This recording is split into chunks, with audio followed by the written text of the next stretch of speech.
Halo, selamat sore Tribuners. Senang sekali saya Mesya Marsabesi bisa menyapa Anda kembali di Tribun Ambon hari ini, edisi 23 Juni 2025. Di mana sejumlah informasi terbaru dari Kota Ambon dan sekitarnya akan kami hadirkan untuk Anda. Kita mulai dengan berita pertama. Polresta Ambon musnahkan 3.800 liter minuman keras jenis Shopee. Sebanyak 3.800 liter minuman keras atau miras tradisional jenis Shopee hasil sitaan dimusnahkan aparat kepolisian. Pemusnahan itu berlangsung di Mapolresta Pulau Ambon dan Pulau-Pulau Lease Senin 23 Juni 2025. Wakapolresta Ambon AKBP Nur Rahman menjelaskan bahwa ribuan liter miras jenis Shopee berhasil disita dari berbagai polsek di wilayah hukum Polresta Ambon. Rinciannya adalah sebagai berikut. Polsek Sirimau 15 liter, Polsek Nusandiwe 50 liter, kemudian Polsek Baguala 750 liter, Polsek Teluk Ambon 85 liter, Polsek KPS 2.500 liter, kemudian Polsek Salahutu 400 liter. AKBP Nur Rahman menegaskan bahwa miras ini jika dikonsumsi tanpa aturan dan berlebihan dapat membahayakan masyarakat. Lebih lanjut, ia menyatakan bahwa kepolisian akan menerapkan tindak pidana ringan bagi mereka yang mendistribusikan dan mengkonsumsi miras ilegal ini. Dalam kesempatan yang sama, Sekretaris Kota Ambon Robi Sapulete menyambut baik pemusnahan barang bukti ini. Ia mengungkapkan bahwa Shopee dari berbagai wilayah seperti Pulau Seram dan Pulau Saparua sebagian besar masuk ke Kota Ambon. Meskipun Shopee adalah minuman tradisional, Robi menekankan bahwa penyalahgunaannya dapat membahayakan orang lain. Oleh karena itu, pemerintah Kota Ambon menyampaikan terima kasih kepada Polresta Ambon atas langkah yang telah diambil.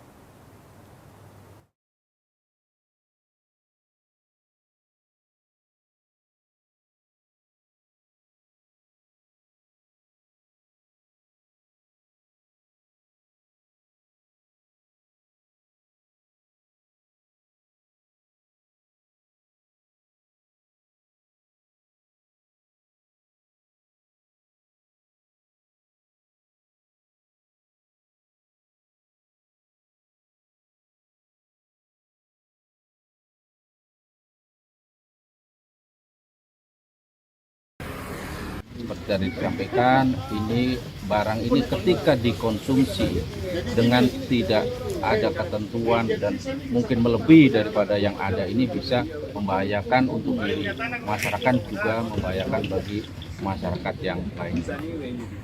Jadi ini untuk kemarin kita sudah melangkah, Polda juga sudah melangkah terkait dengan nanti kita akan lakukan digiring bagi mereka yang mendistribusikan juga menggunakan terkait dengan minuman-minuman keras ini.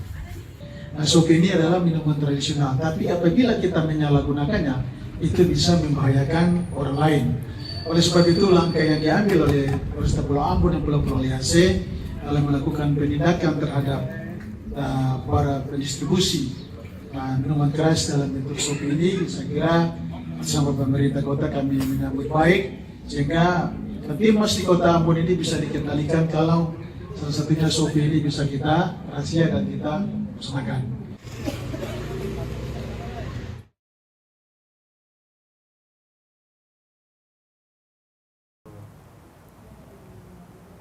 Tribuners, longsor terjang rumah warga di Ambon, Sekretaris RT Amahusu nyaris jadi korban.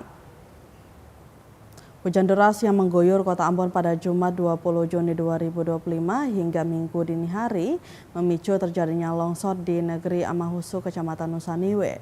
Pantauan tribunambon.com di lokasi pada Minggu 22 Juni 2025 pukul 2 siang. Nampak material longsor dari tebing setinggi kurang lebih 10 meter menimpa rumah milik keluarga Louisa Awai yang juga menjabat sebagai Sekretaris RT 03 RW 04 Negeri Amahusu. Reruntuhan itu merusak sebagian dinding yang berada samping rumah. Longsor itu terjadi karena di atas tebingnya ada kuburan warga sekitar, sehingga genangan air saat hujan turun mengarah langsung ke arah tebing rumah. Beruntungnya Tribuners tidak ada korban jiwa dalam peristiwa ini, namun longsor tersebut mengakibatkan kerusakan parah pada bagian belakang rumah. Dinding rumah yang sebelumnya telah retak kini jebol lebih parah setelah tertimpa material longsor dan terus diguyur air hujan. Pemilik rumah Louisa Awai mengungkapkan bahwa kejadian ini terjadi pada Sabtu 21 Juni 2025 sekitar pukul 11 malam. Saat itu dirinya bersama keluarga sedang beristirahat, namun tak berselang berapa lama suara gemuruh dan material longsor berjatuhan menimpa bagian belakang rumah. Dia juga menjelaskan bahwa kejadian ini sudah pernah terjadi tahun lalu dan membuat bagian belakang rumah retak. Kini diperparah lagi dengan hujan deras beberapa hari ini yang mengakibatkan tanah longsor di belakang rumah. Lowisa berharap pihak terkait dapat segera memberikan perhatian dan bantuan untuk perbaikan rumah yang terdampak. Hingga berita ini diterbitkan, Tribuners belum ada tanggapan dari pihak dinas terkait setelah dihubungi wartawan.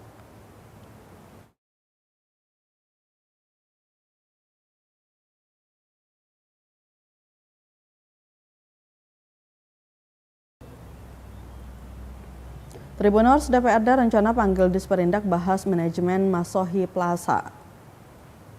DPRD Maluku Tengah berencana memanggil Dinas Perindustrian dan Perdagangan atau Disperindak Maluku Tengah guna membahas manajemen Masohi Plaza atau MAPLAS. Rencana itu disampaikan anggota Komisi 2 DPRD Maluku Tengah Hasan Al-Katiri saat diwawancarai tribunambon.com Jumat 19 Juni 2024 lalu. Menurutnya, kondisi terkini MAPLAS harus diurai sehingga bisa dimanfaatkan dan berkontribusi untuk pendapatan masyarakat dan pendapatan asli daerah atau PAD. Ia juga menyoal kelayakan gedung 4 lantai itu. Kata Hasan, harus ada rehabilitasi ringan khusus di lantai 3 dan lantai 4 lantaran sudah banyak plafon yang bocor.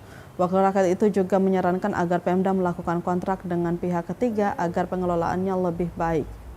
Kontrak karya itu berguna agar biaya pemeliharaan ditanggung pihak ketiga dan Pemda, maksud kami pendapatan bagian atau retribusi dari kontrak tersebut. DPRD menganggap MAPLAS merupakan ikon, terlebih direhabilitasi dengan anggaran yang fantastis dan harapan DPRD masih menjadi ikon. Tetapi dengan konsentrasi Disperindak begitu banyak, pasti kewalahan. Sehingga Hasan menyebut jika ada rapat-rapat pimpinan DPRD, maka diberi masukan untuk bangunan komunikasi dengan Bupati biar MAPLAS dikelola oleh pihak ketiga.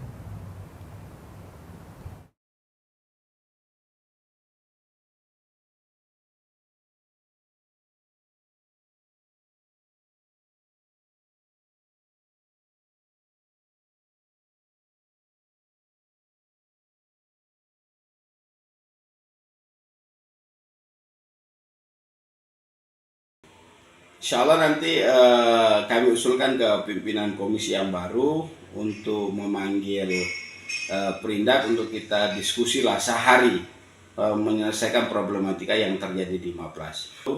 Dan nanti di rapat itulah nanti kita suruh menghitung.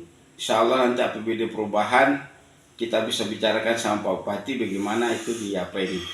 Dan sebenarnya kalau saya lebih bagusnya pemerintah daerah melakukan kontrak karya dengan PT siapa yang mengelola itulah, kayak PT pihak ketiga lah, PT Modern atau siapa, kontrak karya itu biar biaya pemeliharaannya itu ditanggung oleh pihak ketiga dan kita cuma dapat apa ini fee daripada kontrak itu lebih ideal. Bahkan saya pernah bincang-bincang sama Pak Wakil punya pikiran yang sama. Dan insya Allah nanti kita dorong sama-sama kalau bisa ini diserahkan ke pihak ketiga dan pihak ketiga yang mengelola dan kita mendapatkan retribusinya aja. Ya kalau kami dari DPRD menganggap memang pasar MAPLAS ini merupakan ikon dengan bangunan yang kemarin sebenarnya rehabnya itu fantastis dan harapan kita masih menjadi ikon. Jadi kalau ini di pihak ketiga kan insya Allah bisa jadi ikon. Karena manajerialnya juga itu dikelola dengan baik. Tapi kalau di dinas ini bukan kita bilang mereka tidak mampu memanajerial, tapi memang dengan konsentrasi yang begitu banyak pasti ada yang kewalahan. Makanya kalau bisa insya Allah nanti di rapat-rapat dengan pimpinan DPRD kami usulkan untuk bisa komunikasi dengan Pak Bupati, biar ini di pihak ketiga kan aja. Ke MAPLAS itu kan perawatannya tidak efisien, ya kan? Mungkin karena terkendala efisiensi ini, akhirnya biaya perawatannya nggak ada, akhirnya ya terjadi tadi lantai 3 dan lantai 4 masih kosong.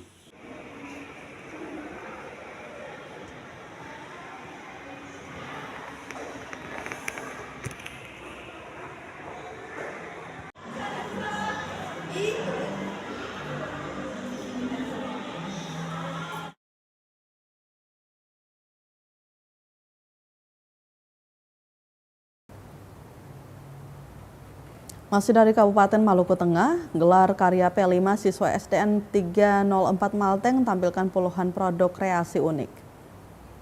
Siswa-siswi SD Negeri 304 Maluku Tengah menampilkan keunikan produk kreasi seni pada momen gelar karya proyek penguatan profil pelajar Pancasila atau P5 tahun ajaran 2024-2025. Kegiatan yang berpusat di halaman sekolah Sabtu 21 Juni 2025 ini menampilkan pertunjukan seni daerah dan pameran hasil karya daur ulang buatan siswa yang dipersiapkan sejak semester 1 hingga semester 2. Beragam karya yang ditampilkan antara lain kreasi miniatur rumah dari stick ice cream, kreasi tempat tisu dari stick ice cream, dan sejumlah kreasi unik dari bahan daur ulang plastik lainnya. Saat diwawancarai, Kepala SDN 304 Maluku Tengah Ismail Launuru menjelaskan, kegiatan ini bukan sekedar kegiatan proyek biasa, melainkan sarana untuk memperkuat karakter dan menunjukkan proses pembelajaran yang dialami peserta didik.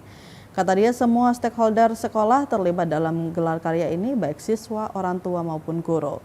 Guru berperan sebagai fasilitator, sementara orang tua mendukung dan memberi masukan selama pengerjaan proyek. Ia menyatakan kegiatan ini merupakan implementasi kurikulum Merdeka yang terintegrasi dengan proyek penguatan profil pelajar Pancasila atau P5. Selain pagelaran produk kreasi, siswa juga menampilkan berbagai tarian tradisional seperti katreci, tari lenso, tari cakalele, dan tari maku-maku. Sementara itu, karya seni berbahan daur ulang juga dipamerkan dalam bentuk kerajinan yang kreatif dan ramah lingkungan. Melalui kegiatan ini, mewakili pihak sekolah, Kepsek berharap siswa dapat menjadi agen perubahan yang membawa nilai-nilai positif di tengah masyarakat.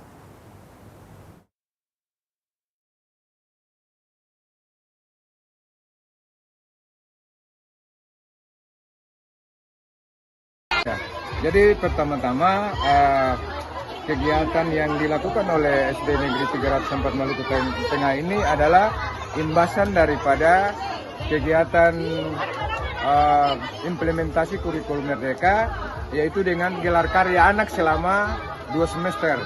Jadi untuk P5 ini kita bagikan atas 2, yaitu hasil karya dengan tarian, sehingga pada saat gelar karya ini ditampilkan pada stand-stand berupa pameran, sedangkan untuk tarian itu dibuat dalam acara rapat bersama orang tua murid. Kemudian kita tampilkan sehingga orang tua murid bisa melihat bahwa hasil daripada anak-anak dalam kegiatan proses selama 1 tahun ini bisa ditampilkan. Sementara pada hari ini kegiatan yang kita laksanakan ini satu kaligus mencakup kegiatan lepas pisah dengan guru senior kita yang sudah purna bakti atas nama Ibu Suyanti Samuel, kemudian lepas pisah dengan anak-anak didik kami kelas 6 yang sudah lulus, lalu dengan sekaligus dengan acara penerimaan laporan pendidikan.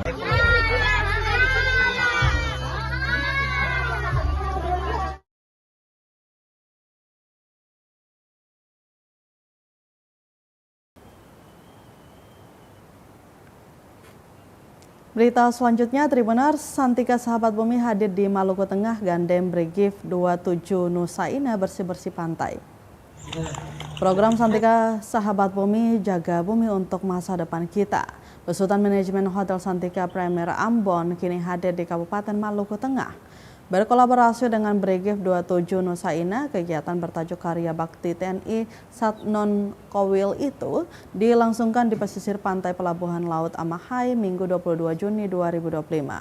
Kegiatan tersebut turut dihadiri General Manager atau JM Santika Hotel Premier Ambon, Yayan Mulyana, Kepala Seksi Bidang Teritorial Kasiter Brigif 27 Nusa Ina, Kapten Legowo, perwakilan Polres Maluku Tengah, perwakilan Satuan Brimob Maluku Tengah, dan perwakilan UPP Pelabuhan Laut Amahai. Berbagai jenis sampah diangkut, diantaranya sampah plastik, sampah potongan pakaian, dan lainnya. Sampah yang diangkut dari tepi pantai mencapai 2 truk. General Manager atau GM Hotel Santika Premier Ambon, Yayan Mulyana, mengatakan Program Santika Sahabat Bumi Jaga Bumi untuk Masa Depan Kita telah dilaksanakan dari bulan April 2025 hingga saat ini. Tentunya sinergitas dan kolaborasi terus dibangun dan akan menyasar daerah-daerah lain. Dirinya berharap selain Kota Ambon dan Kota Masohi, pihaknya akan mencoba membangun kolaborasi ke beberapa daerah lain. Sementara itu, Kepala Seksi Bidang Teritorial atau Kasiter Brigif 27 Nusa Indah Kapten Legowo menjelaskan pagi ini dilangsungkan kegiatan karya bakti non-fisik dalam bentuk pembersihan tepi pantai di Pelabuhan Laut Amahai sampai ke perumahan masyarakat sekitar. Melalui kegiatan ini, pihaknya berkolaborasi dengan Hotel Santika Premier Ambon.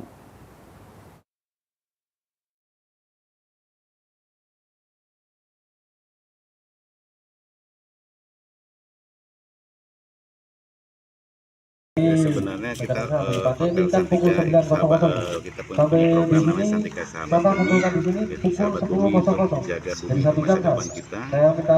Kita lakukan dari bulan April sampai sekarang kita sudah melakukan, dan kebetulan kita sampai ke Masohi.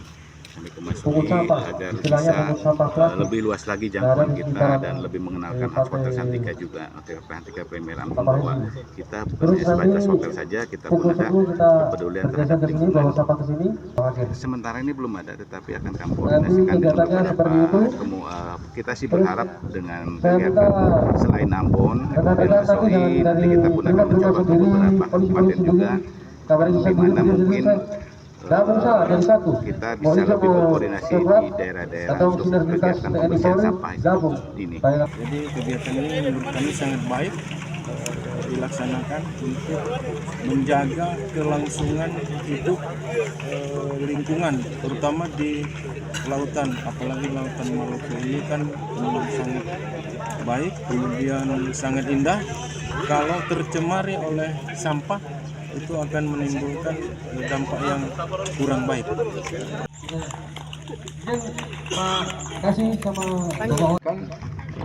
Suasana Enggar silahkan dibagi sesuai mekanisme kegiatan. Istirahat di tempat gerak.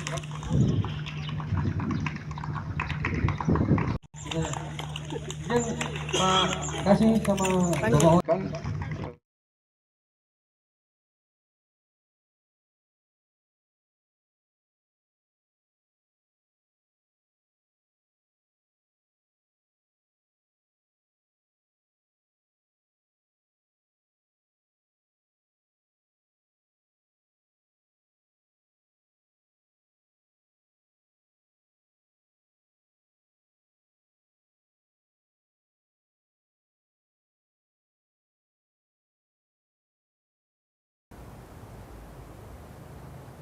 Dari Maluku Tengah, kita beralih ke Kota Bula. Tribuners, layanan kesehatan gratis di RSUD Bula tersendat. Fahri sebut terkendala pendataan jaminan kesehatan.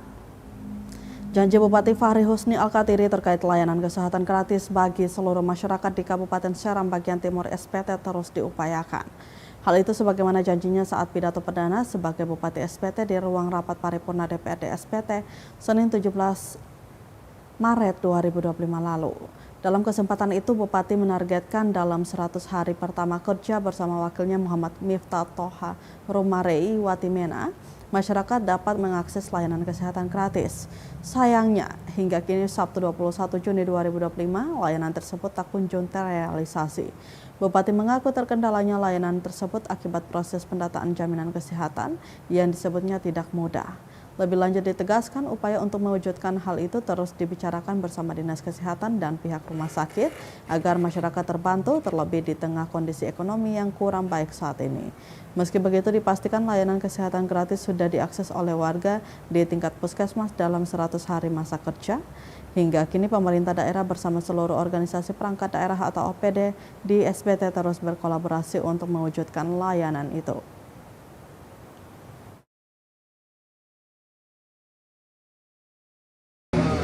Pelayanan dasarnya itu semua gratis. Nah, RSUD masih ada, tadi kita bilang ada beberapa kendala soal data jaminan kesehatan ya. Ini konsolidasi dengan Capil juga belum tuntas. Dalam waktu dekat kita akan rapat bersama dengan semua yang berkepentingan untuk memastikan pelayanan kesehatan gratis. Yang pasti komitmen itu tetap ya, insya Allah dalam waktu yang terlalu lama. Sebenarnya kalau untuk kepentingan media lalu potong mau umumkan bisa saja. Sebenarnya sudah ada pelayanan pers tapi belum penuh. Nah, kita pengen itu penuh benar-benar sehingga tidak ada berita lagi. Khawatir ketemu umumkan lalu tiba-tiba ada lagi yang masih bayar, media beribut lagi. Jadi saya nggak ada masalah. Ini kan komitmen bukan dalam 100 hari, tapi ini komitmen 5 tahun.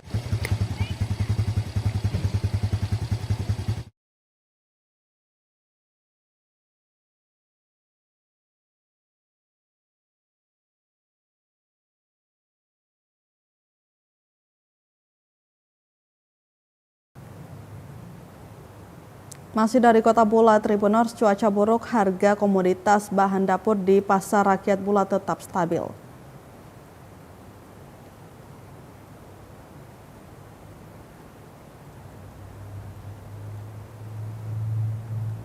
Di tengah cuaca ekstrim melanda Kota Bula.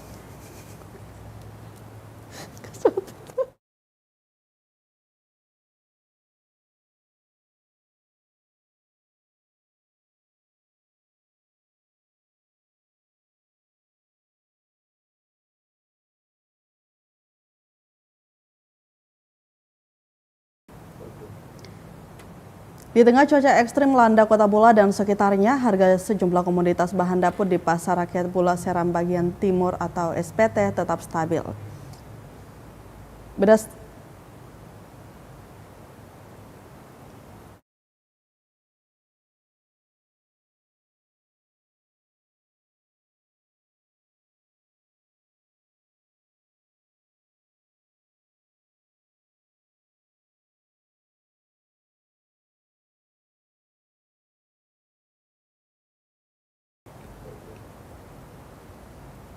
Di tengah cuaca ekstrim melanda Kota Bula dan sekitarnya, harga sejumlah komoditas bahan dapur di Pasar Rakyat Bula Seram bagian timur SPT tetap stabil. Berdasarkan pantauan tribunambon.com Minggu 22 Juni 2025, untuk cabai rawit masih bertahan dengan harga Rp80.000 per kilonya, namun jenis cabai keriting mengalami kenaikan dengan harga Rp60.000 per kilo, naik Rp10.000 dari harga pekan kemarin Rp50.000. Sementara komoditas bawang tetap bertahan di harga sebelumnya yakni Rp50.000 untuk bawang putih dan bawang merah Rp45.000 per kilonya. Sedangkan untuk tomat dan kol masing-masing dijual dengan harga Rp20.000 per kilo, disusul buncis dan pare Rp15.000 per kilo. Petani sekaligus pedagang Sarni 56 tahun menjelaskan naik turunnya harga komoditas pasar kerap dipengaruhi oleh jumlah pasokan. Kata dia, untuk musim hujan tidak cukup berpengaruh, hanya saja kualitas tanaman mulai terganggu, terlebih untuk biaya perawatannya yang terbilang mahal. Pihaknya mengaku rata-rata untuk yang dihasilkan dari petani terbilang cukup sedikit, maka dijual untuk pedagang juga pasti sedikit.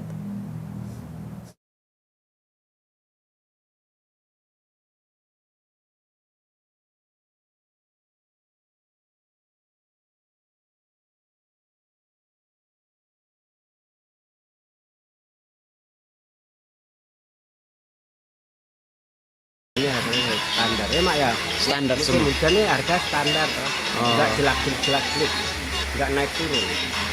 Kalau naik itu, kalau turun itu kecuali ya. Iya, ada pasokan dari luar. Beberapa hari, contohnya dulu mak pernah sini, setelah tomat harga 15, oke dari sana 10.000. Pasti. Ya di sini harga jual dipulangkan modal 10.000 ya. Paling itu tomat jeli, contohnya jeli dari petani 15 jual 60. Jadi untung 5.000, 10.000. Enggak banyak mah, untungnya paling Ya, 10. kayak semua ini sudah ambilnya kan satu tas 50. Kalau di pasar kalau ada orang 50, 55. Dari 60 gitu beli di paling tinggi. Kayak pepare, kayak boncis begini. Belinya 13, jual 15.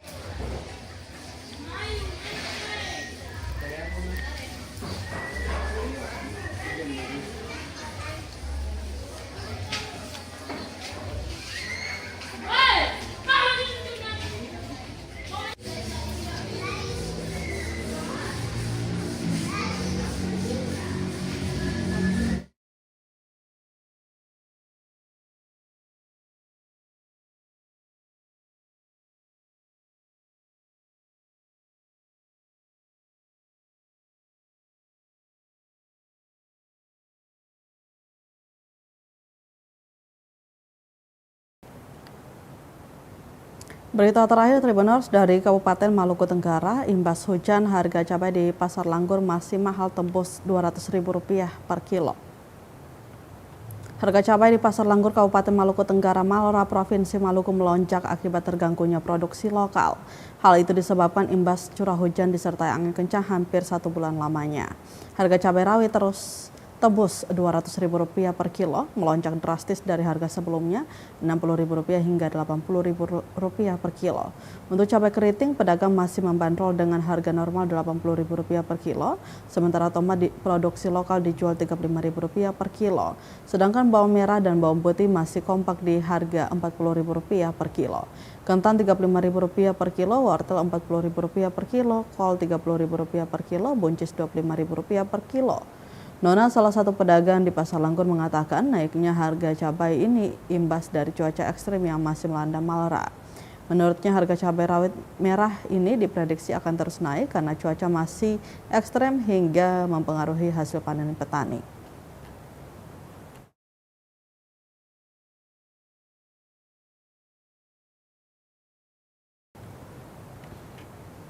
Tribuners, berita tadi sekaligus menutup rangkaian kebersamaan kita di Tribun Ambon hari ini edisi 23 Juni 2025.